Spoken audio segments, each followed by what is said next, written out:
Brett Bader. I'm Mike Dollar, and we're here with Larry Spaeth for the county board. Larry? Hi, how are you? Doing all right to say. So, give us a real quick rundown about yourself, what position you're running for in the county board, and what motivated you to run. I'm running for county board member of District 6. Basically, I've been interested in politics. I watch news channels all the time. My wife complains about it like everybody else. And I've felt that I needed to step up and do something. I worked for the United States Postal Service as a letter carrier for 26 and a half years, retired in December of 2016. Went to a meeting after that with Kathy Johnson, who is the Democratic chair of District 6, and she asked me to become the Democratic Precinct Committeeman. I said, sure, fine. I wanted to get active in local politics, and it afforded me that chance. I enjoy speaking with people. I enjoy conversing with people, and so I started doing that for all the other candidates that were running, and I did not even consider at that point running other than for precinct committeeman. So at that point, they had no other candidate, and it was too late to get in for the primary. So we ended up with one slot open for the county board in District 6. They asked me to run, and I said, sure. That's just my penchant as an individual, to stand up to a challenge that comes to my doorstep, and so there I am. That's what started me running. All right. I don't think I got any follow-up for that. You good? Nope. Ready for the next question? I'm ready. All right. Fire away, Brett. As a county board member, would you have any conflict of interests?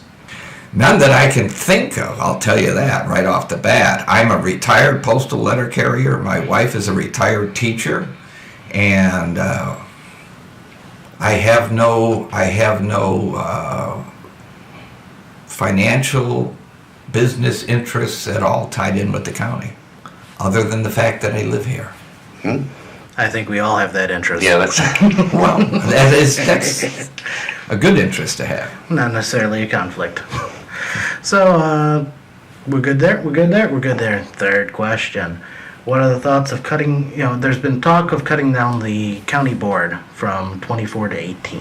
What are your thoughts on that cut down that everybody seems to be talking about? To me,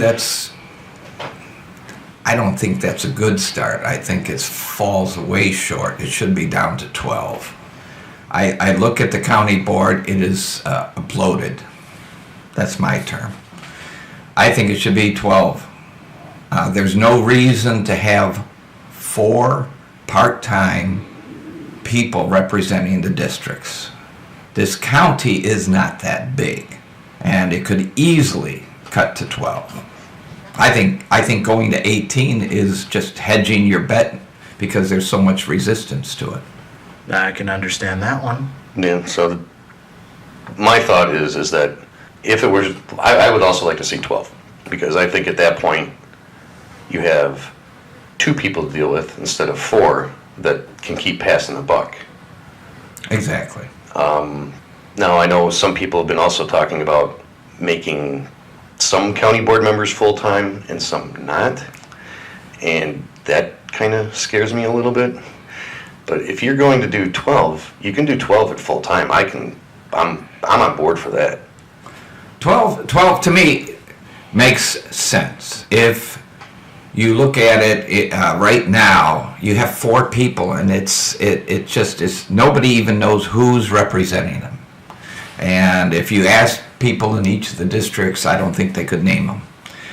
I feel you cut it down to 2, and those 2 individuals can work together, and they can cover the district with no problem at all. Full-time, part-time, right now you're paying them a salary and you're paying for health benefits. There's not a big difference between the part-time that you have right now and a full-time situation. I'm not advocating full-time. I would be full-time. I'm retired. The only thing I'm doing is volunteer work for the Lions organization. So that would be my job, to sit down with people in the district, listen to what their concerns are, and try and address the concerns they have. Because right now, I don't think most of the county that residents feel there's anyone listening to them. I can't disagree with that at all. So, unless you got any follow-up, we're Nope, trucking that's good. along here. Okay. Now, what are your views on the consolidations? We'll start with one first, on the voting end of it, and then the other one will be on the township end of it. Consolidation on the voting end, what are you referring to there? The cut down of polling locations, for the most part. The consolidation on the polling locations, to me, is a ruse just to try and limit the number of people that can actually get to the polling places. There isn't a significant savings in what they are doing. That was the justification that was put forth. I'd love to see the comparison numbers if you took a look at where they actually consolidated and how that is actually saving you money. It is making it difficult for people to find their voting polling places. So, to me, I thought that was Mary McClellan's deal. She was one that was spearheading that, and I believe it's a detriment to the citizens of McHenry County. I know I was a poll watcher at the last primary, and people had to walk across fields to get to the polling place instead of being able to walk on the highways, because the thing was in such an odd place they'd have to walk an extra mile out of their way unless they had to cut across a farm field. So you tell me. I think that's not the way to do it. What polling location were you at that you were watching? Oh, it was one of the Chemung ones, the one that was located at the Moose Lodge.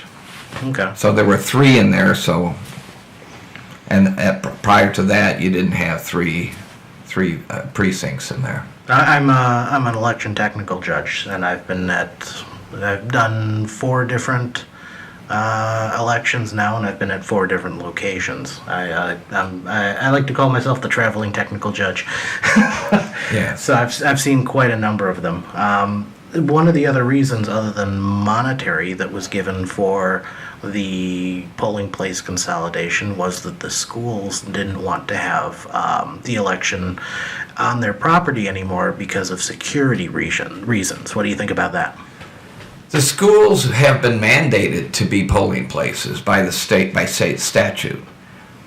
There were some complaints. I don't think they were that many. It's hard to get information out of Mary's office concerning that, but my understanding, there were a couple of isolated complaints that said that they had concerns. Well, you can address the concerns by doing it on a day that the kids are not there. You can have teachers institute days. You can simply they have many days where they don't have the kids in school. So that could be one of those days. It doesn't have to have it a day where the kids are actually in school. There's ways to deal with that don't limit the number of polling places. All right, and then back over to the second part of that question. You were talking about townships? Yeah, township. The township consolidation, if you're going to talk about Algonquin Township, do it tomorrow, because that is a disaster. But the problem with consolidating townships, they're not all the same. They're not a cookie cutter governmental organization. Some have. I do a lot of work with the Lions Club's organization. It's a volunteer organization for community service. I worked down in Schaumburg. I was a member of the Schaumburg Hoffman Club. We worked with the Schaumburg Township for they had a committee for the disabled, they had a committee for the seniors. And one of our members was the chair of both of those. And we worked with them to get help for people in our communities that needed it. Now, that organization the services that you would be consolidating would be very difficult to do more efficiently at a city level or county level and still have the same effectiveness for the programs. You can even look at that the same way when you're talking about the highway departments in the townships, because many of them are very significantly more efficient than the county is.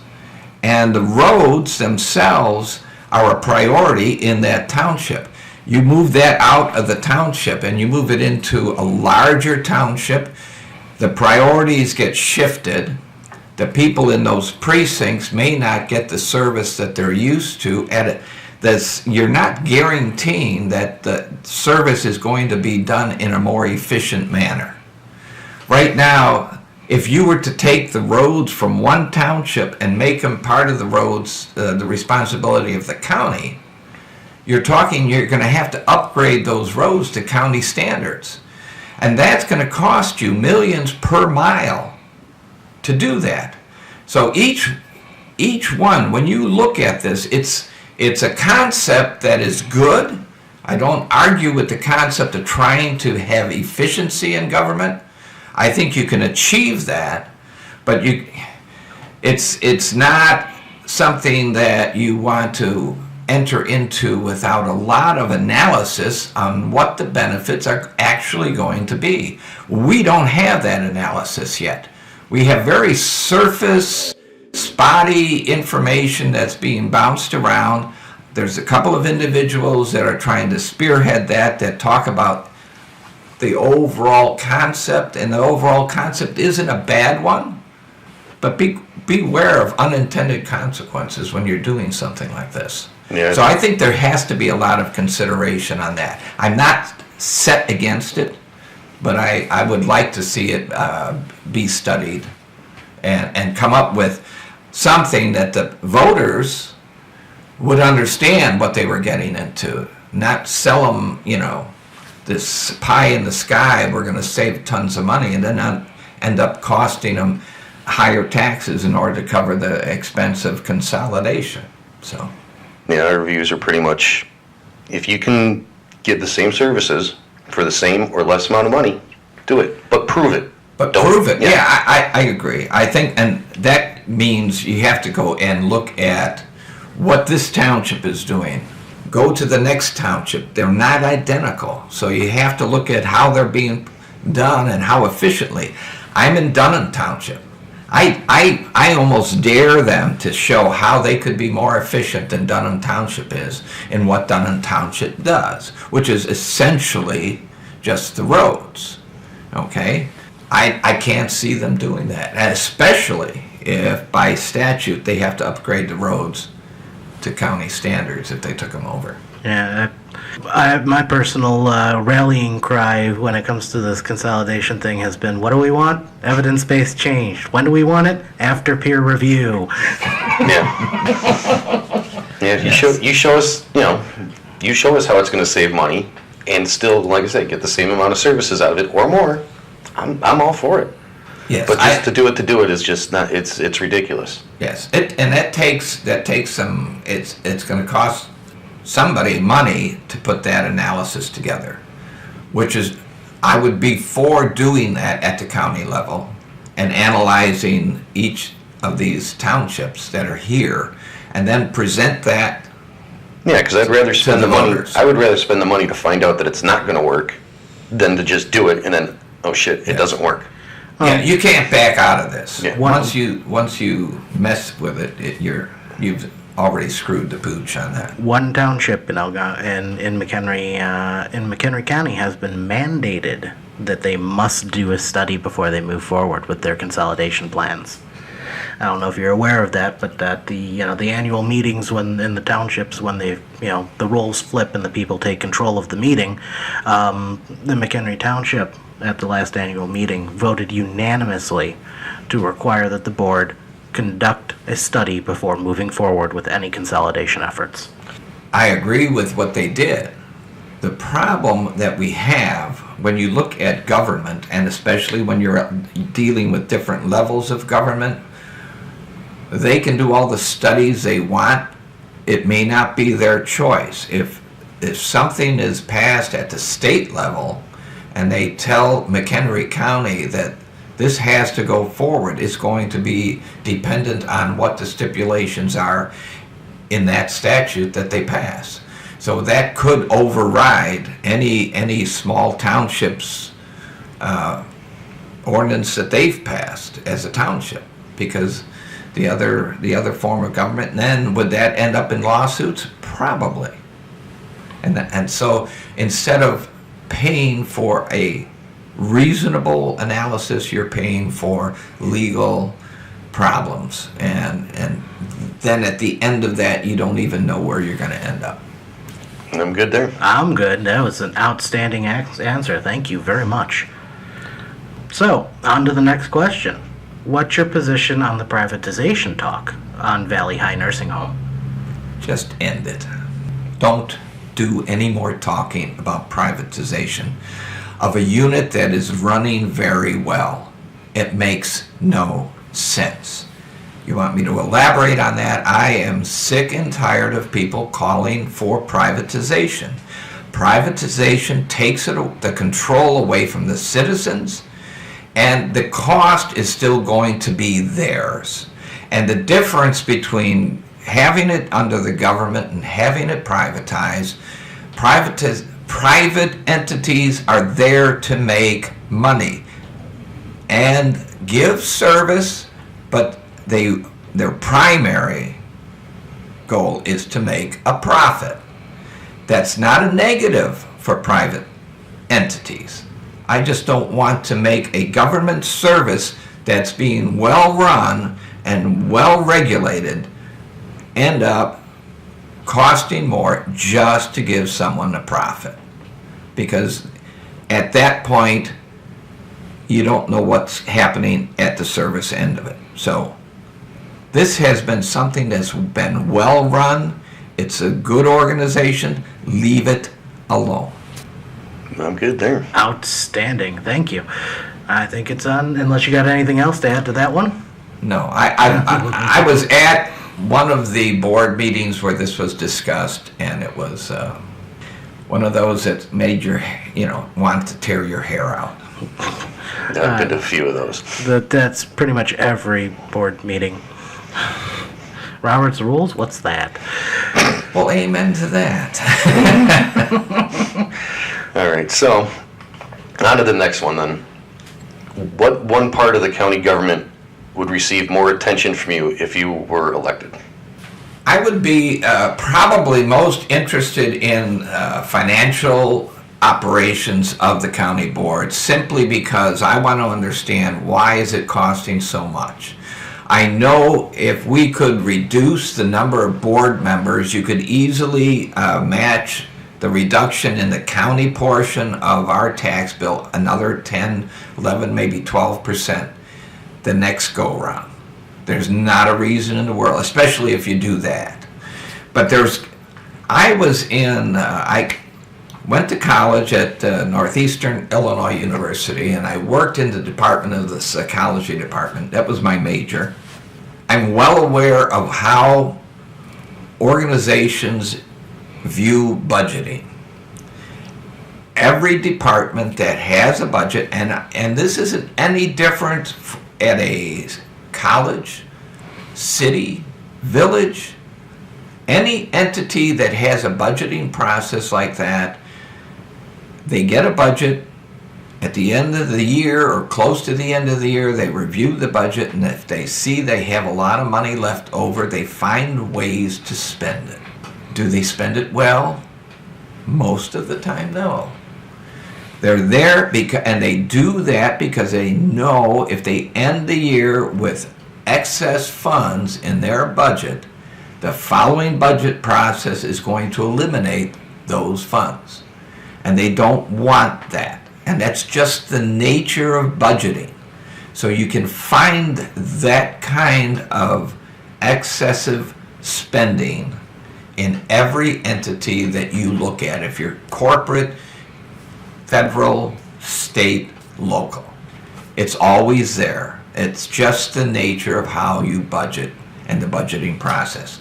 So you need somebody that wants to trim the budget and wants to do things and look at things. How can we do it more efficiently rather than, I want to save this 10,000 for next year, so I have to spend it so I have it for next year. So that's not a good reason for spending money. But that is the nature of how budgeting goes. I totally understand that budget process. I'm a veteran. When I was the head of a department in the comms department in a hospital, and that's the budget. That's how it works. If you wind up with extra money, you can see your at the end of the year, if you wind up with extra money, you can bet your next year's budget after that is going to be reduced by that extra money. Right, exactly that amount. But if you spend it all next year, you'll get more money. That's exactly right, and so it's the nature of the beast.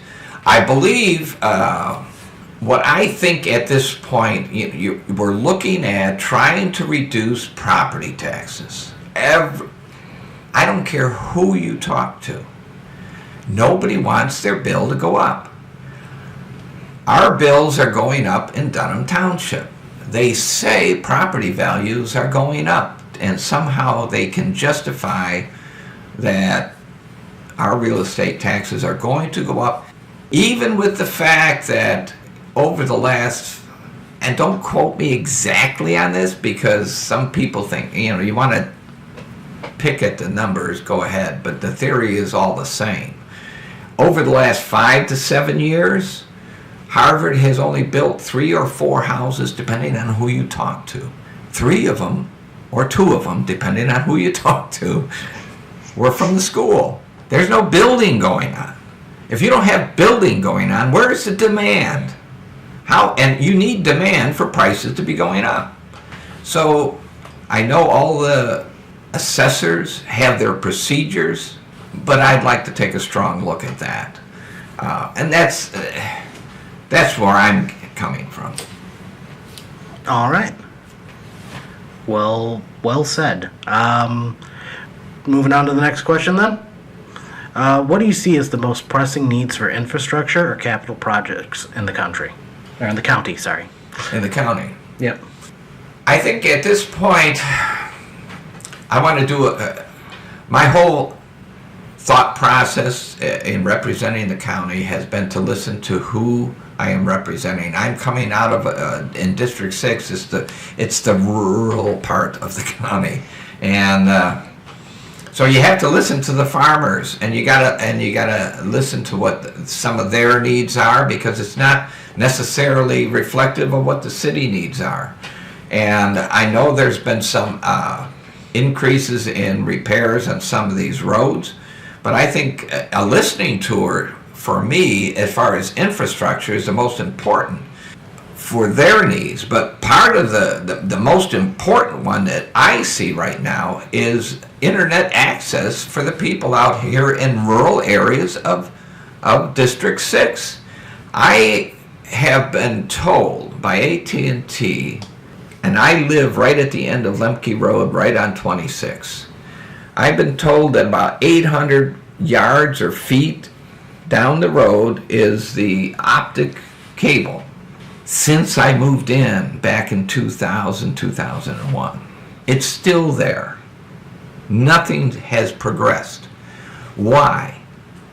Why isn't something being done, and it has to be done at the county level, to be able to go out and do justice to the people that are farmers that depend more and more on technology to do an effective job of planting and growing crops so they can access this stuff on the internet? It is a royal pain in the derriere to deal with having it by satellite dish. I mean, that's just a hair better than dial-up. And quite frankly, it's not that much better. You've gone and preempted my normal follow-up question to this answer, because I typically go, I'm an IT guy, and when I think infrastructure, I think of telecom. So Right. you've hit my normal you've hit my normal follow-up question, and definitely there's a lot that I think that the county board can do on that subject. You got anything on that infrastructure question there, Brett? No, I think I'm See, good Brett there. doesn't like follow-up questions. No, Brett I'll just likes. follow up question if I have to. Okay. He spoke pretty good on that one, so yeah. Go ahead, Brett. All right. Next question here is, should any part of the county budget be shielded from cuts? And if so, what? I wouldn't shield anything totally from cuts. Would I cut everything? Not necessarily. I would have to look at what those budgets deal with. You have areas that provide services to people that desperately need those services, and in an economy that's leaving the poor and the working people behind, it's absolutely egregious to cut the things that they depend on. So, can they be run more efficiently? Is there ways to make them more efficient so that you can cut the budget and still provide the service? That needs to be looked at. So, not an absolute shield, but you want to look at these things and look at whether or not there's a justification for what you're doing. You can't. I don't see any absolutes anywhere. Nobody should be coming into the board saying, I will never do this. We've seen how that works. It doesn't work. People get into a job and you look at something and you say, why don't we do this versus that? And sometimes it takes some money, investment in infrastructure, computers, for example, combining things that are split, and you duplicate the same actions over and over instead of integrating them. You need to be mindful of how you can find ways to combine the efforts in the departments so that they work together instead of working in tandem, and then you have to physically put this stuff back together when you're trying to do analysis. So I wouldn't put an absolute shield on anything. I would look at everything, but I wouldn't be looking to cut everything. So there's a distinction there. I don't think I'm trying to be cute. I'm just being honest. I don't see a shield going up for anything. I'm not going to sit here and say I'm not going to raise this or lower that, because it's too hard when you're on the outside to be able to look at the details and find out what the actual reality is. So when you get into a service organization, or when you get into a position to serve the community, whether it's in the government or whether it's in a service entity like the Lions organization, you always have ideas that you want to accomplish, and then when you get in, the details dictate what you're able and what you're not able to do. So I hope that answers. No, it sounds you're not going in to protect anything, and you're not going in there just to cut anything. So No sacred cows, but look at everything before cutting. You have to. You're there to represent the citizens, and the main concern of the citizens are service and taxes. They don't want higher taxes. It's that simple. And you do want the services, but I can't imagine we can't provide the services and give them relief on the taxes. There's got to be ways to do that. Outstanding. Well, I think we're on to our last question. What do you think about the ICE contract with McHenry County Sheriff? It's abhorrent to me. I look at what we're trying to do, and I don't know if you were at the Woodstock, the help the families. I'm blanking on the name of that rally. Vigil, yeah. I know which one you're talking about. I was there, and I asked to speak because this hits me. We're all immigrants in this country. is it the third or second? No, I'm second generation immigrant. My mother's parents came over from Ireland. That's no different than coming across the border on the south. The people came here for one reason, to make a better life. We are sitting here with an organization that is asking us to do its job, and that is a federal agency. It is a civil agency. We are asked to detain people here on civil matters, yet we don't control it at the county level. We aren't the governing body, and yet we're facilitating actions in our name and in the name of the citizens here in McHenry County, which we don't actually have control over. ICE controls that. And quite frankly, I'm not satisfied with the way ICE is operating. I would do my best to find a way to eliminate that contract. I don't see how we are making a financial gain off of that, and I wouldn't want to make a financial gain off of what the Department of ICE has been doing at this stage of its existence. It would need some major renovations on how they operate before I would even consider something like that. Right now, I think we need to get rid of it. Okay, now, follow up here on, let's say ICE changes the tune, and they actually just say, we're only going to bring in people that have actually committed, crimes and all this other stuff, and they just need a place to stay to get locked up until they have cases, and it's pretty much the same way as it is now, or not the same way, but the same payment, I guess you can say, that you'd be getting. I don't know that. I'd have to look at the financial arrangements right now. I don't see that actually be benefiting us. We are filling up that, and we have to staff it, and what payments we're getting don't necessarily cover the actual costs. When you sit down and you analyze, I think there's a lot of costs that we're not even considering, and I don't think this is a financial gain for the county at this point. They would have to justify that pretty well for, number one, that it be a financial gain to even consider it, and I don't think it is. I think it's a drain more than it is a financial gain for the county. And number two, I am reluctant because we don't control it. That's not our department. Why isn't ICE coming up with their own areas of their control? Why are we stepping in as a county? That's not our role. Immigration, a lot of the confusion right now in people's minds, they talk about people that are illegal. They're not necessary. What they're in, if you have a violation, some of these violations, and it's the majority of the violations, are the equivalent of a ticket from an officer. They're civil violations. They're not criminal violations.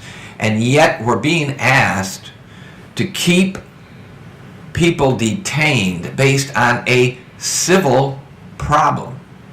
We gave up having people jailed for and having debtors' prisons a long time ago. We said that is not correct. That's who we are as a country, not the one that puts somebody away. It's the same. If you were stopped by an officer for speeding and you had an open ticket in your city for not mowing the grass on a piece of property and it was too tall and it violated the code, it's the same. They could say it's the same equivalent. Well, you have an outstanding ticket for not mowing. We're going to put you in jail because of that. That's what they're doing with the immigrants at this point. And nobody talks about that. Nobody talks about, because they don't want to get into the weeds of what the immigration problem is. We as a country, it's not a county problem, but it's involving the county because we have the ICE contract. You do away with that. We don't have control over any of the details or any of the ordinances that govern having that contract here. So to me, it is a stain on the county and it needs to be removed. All right. Well, I think that was our last scripted question. I'm good. Is there anything else that we didn't cover that you'd like to talk about? You have the ear of our tens of listeners. Well, I talk about who I am, basically, I think is what people need to know when they look at somebody to vote. I was talking earlier before we started recording that I am the third son of a union carpenter. I was a union letter carrier for the Postal Service for 26 plus years. My personal belief system is centered around the fact that I have been a Roman Catholic. I am still a Roman Catholic. I didn't change. A lot of people change different churches that they go to. I've stuck with the Roman Catholic Church. I don't agree 100% with everything that's being said, but I'll tell you one thing. I love our current Pope. But that governs everything in my life. I'd say I'm first a person of faith. Second, I'm a father and husband.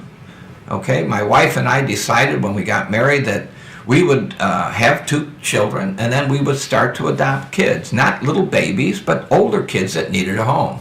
So about 10, 12 years into our marriage, we said, you know what? We better do something at this point, or otherwise, it's going to get a little late. So we decided, we went to the agency that was advertising. It's sort of a bait and switch. They say, hey, Monday's Child, how about adopting this kid? Well, of course, in Illinois, to adopt an older child, you have to be a foster parent first and have them in your home for at least 6 months. And if everything works out, then adoption can start forward. So we did that. We became foster parents, and we've had 20 some odd kids in our house throughout the years. What that is, basically, that's coming from my concept of faith, of serving those that are less fortunate. When I joined the Lions, it was the same thing, is to serve the community. The organization was organized over 100 years now ago, in 1917, and it was based on community, giving back to the community, business people. It's evolved over the years. It is not strictly business people that join this organization. It's community people that join the organization to give back to their community, to serve it. Its motto is we serve. That's what I do. That's why when I want to get involved in politics, when I talked to Kathy Johnson and became a precinct committeeman, and then there was this opening to run for county board, that's why I got up to run. I have a community service coming out of my being. That's part of who I am. So I decided I would stand up and do that. Whenever I've been part of any organization, I've never sat back in the back row and said, hey, you guys take care of it. If you need me, I'll be here. I would always find out what was going on, get involved, and stepped up to leadership positions. And have I always been the best leader? No, but I've learned along the way. And I think I've learned an awful lot. If you look at the structures of organizations like the Lions organization, the same kind of structure is how government runs. It's a consensus building effort. You have to get people to come together, agree on something, and then move it forward. And when you're in a nonprofit organization, you're talking to volunteers. It's not like you can fire them, but you can get them upset and have them walk away. So you have to learn how to motivate people, how to work with people and get them to come together and work as a team. Right. And so I think that is a skill that you develop as you go through that organization. And I've been through it. I was at the district level. I was at the state level. I'm involved at International on occasion. I've been involved at the foundation for the state, and I'm still involved there. So this is what I bring to the table, and this is who I am. I will do a lot of listening, because when you are in that kind of an environment, trying to get things to move forward, you have to listen to people. Even if you don't agree with them, you got to find somewhere you can come together and get something done, so it helps those that you're out there trying to serve. That's an excellent closing statement. Thank you very much. Well, thank you for having me. No problem. You all stay safe out there. Have a good one.